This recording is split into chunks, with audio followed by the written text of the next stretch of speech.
सगळ्यांची नाव सगळ्यांना माहिती आहे, बरोबर त्याची गरज आहे. राजेशजी, तुम्ही आणि तुमच्या सोबत आलेल्या सर्वांचं शिवसेनेत आणि मातोश्रीमध्ये मी स्वागत करतो. हे प्रवेश शिवसेनेमध्ये आठवड्याला 2-4 दिवस होतच होतो. जे एक वातावरण तयार करण्याचा प्रयत्न केला जातोय की शिवसेना संपली, शिवसेना कधीच संपू शकत नाही. आणि गंमत अशी आहे की आता अगदी नाव घेऊन बोलायचं तर अमित शहा आणि कंपनी जे आहे त्यांना असं जे वाटते की शिवसेना संपले, पण त्यांना उद्धव ठाकरे आणि शिवसेनेचं नाव घेतल्याशिवाय घासच गळ्याखाली उतरत. म्हणजेच ही आपली सगळ्यांची ताकद माधुरी त्यांना कुठे ना कुठेतरी त्रासदायक होतेच आहे. त्याने शिवसेना का संपवायची होती याचं कारण त्यांना महाराष्ट्र मिळत आहे. महाराष्ट्र मिळत आहे. काय बोललात? पण आला म्हटलं तर बरं झालं. म्हणजे मला जे बोलायचं होतं ते कानाकोपऱ्यात पोहोचलं.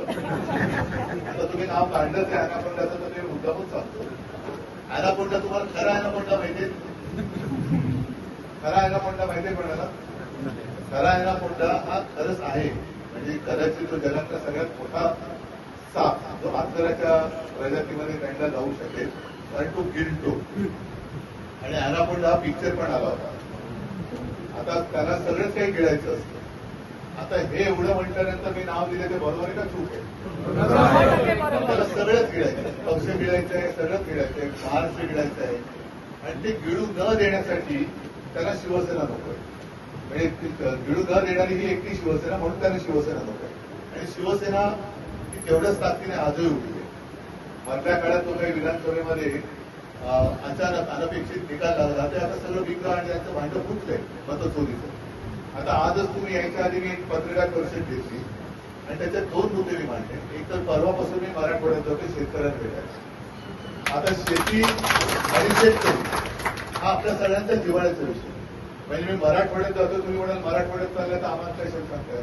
तर वाड्यामध्ये सुद्धा आजच सामन्यात बातमी आले की पीक विम्याचे पैसे किती मिळाले? 2 रुपये 30 पैसे. घटना आहे 2 रुपये 30 पैसे. म्हणजे कोणाची किंमत आहे? भाजपची किंमत आहे. स्वतःचीच किंमत त्यांनी करून घेतली. म्हणजे एका बाजूला त्यांनी शेतकऱ्यांची थट्टा केली. आता कर्जमाफी देऊ म्हणून जे सत्य चालू आहे ते कर्जमाफी द्यायला तयार नाही. जूनचा मुहूर्त काढला. जूनमध्ये असं नेमकं काय होणार आहे? आता ते मुख्यमंत्री सांगतात की आता कर्जमाफी केली तर शेतकऱ्यांपेक्षा बँकेचा फायदा होईल. पण जूनमध्ये असं काय होणार आहे की बँकेचा फायदा नव्हता, शेतकऱ्यांचा फायदा होणार आहे. फक्त ढकलायचं. म्हणजे आता जी निवडणूक होणार आहे जिल्हा परिषदेतून तिकडे मुद्दा ठेवायचा नाही. शेतकरी आला तर तुम्हाला जूनमध्ये देतो ना, शेतकरी हे ढकलत जायचं पुढे. आणि मतचोरीचा जो मुद्दा आपण काढला त्याला आज त्याच्यावरती शिक्कामोर्तब भाजपची केल्याच्या आशिष शेलार ते केलं. त्यांनी का आता यादी केला तर त्याच्यात सुद्धा हिंदू मुस्लिम करतात. आपली मागणी काय आहे की संपूर्ण यादी जी सदोष आहे ती तुम्ही निर्दोष करा. त्याच्यातल्या ज्या चुकांच्या सुधाराच्यात हिंदू मुस्लिम बघितलं नाही, सगळे आले त्याच्यामध्ये. आता त्यांची उठबस त्यांच्यामध्ये त्याच्यात त्यांना ती नावं सापडली. आपण काय करू शकतो? पण हे आता सगळ्यांनी मान्य केले नाही. त्यांचं भांडं आणि टिकं फुटते. तर तुम्ही सुद्धा आता जागरूक राहायला पाहिजे. आज एका उत्साहामध्ये तुम्ही सगळे निघालेली शिवसेनेत आलात, कारण तुम्हाला जे करायचं आहे ते तुम्हाला खात्री पडते की शिवसेनेच्या माध्यमातूनच होऊ शकतं. म्हणून आता जेव्हा तुम्ही घरी जाल तेव्हा प्रत्येक मतदार यादीवरती काम करा. जसं आता आपण मुंबईत आणि इतर ठिकाणी करतोय तसं ग्रामीण भागात सुद्धा ही मतचोरी मोठ्या प्रमाणात झालेली. मोठ्या प्रमाणात दुबार नावं आलेली आहे.